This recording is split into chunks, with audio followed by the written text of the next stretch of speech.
entered your mind. That's what it feels like. If you don't know where you want to go or who you want to be, you eventually just float around and you eventually crash. I promised the people that they're number one, but I also promised my family.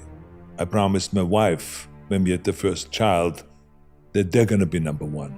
So that's a dilemma.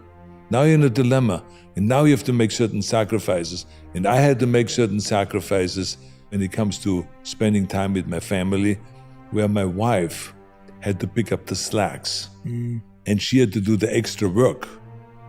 So there were sacrifices made that were painful sometimes. When you see your kids crying, that's painful. And then you know it's your fault. But that's the situation you're in.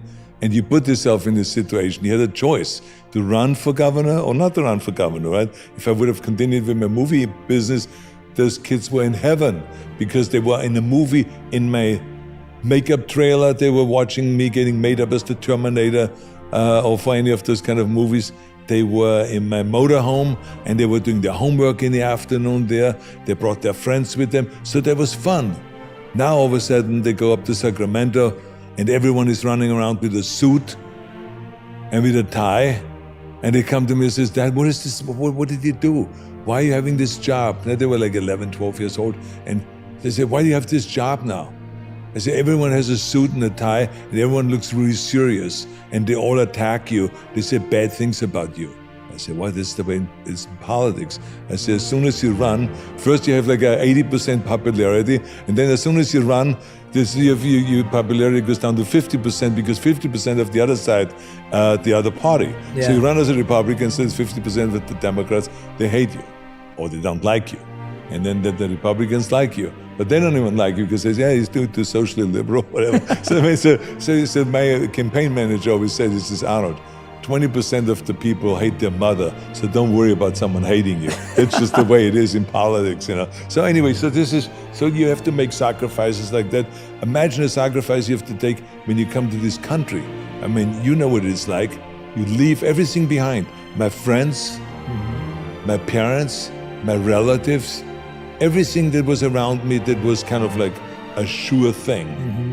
I had a job after the military that I could go to continue on the job that I did as a salesman.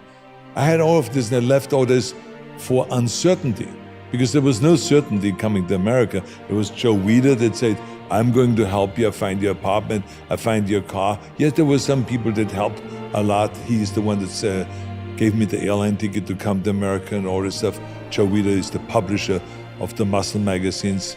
He has passed away in the meantime, but I mean, he was like the guru of bodybuilding. He created bodybuilding.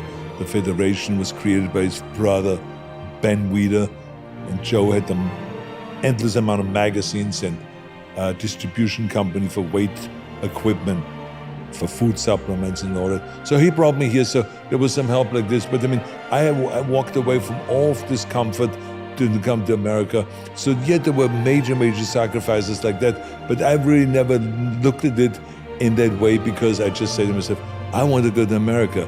I want to go and be there and work my way up to become the greatest bodybuilder of all times. And that's, we are talking about one of the other rules. Yes. Is in my book, which is that to shoot for big goals. Yeah, never think small. Is just as much energy or as little energy as shooting for a little goal. It's just as much hassle when you have a little goal. Like say, if I would say, I want to be Mr. Austria.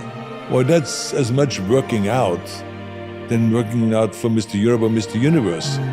So, I mean, you might as well just continue on and just say, okay, all I have to do now, the difference really is that you have to become a real professional. You have to know how to pose, you have to have the right tan, you have to take the right food supplements, you have to eat the right food, you have to really fine tune, you have to get the definition. It's not just the size of the body. So the higher up you go, the more complicated it gets to win.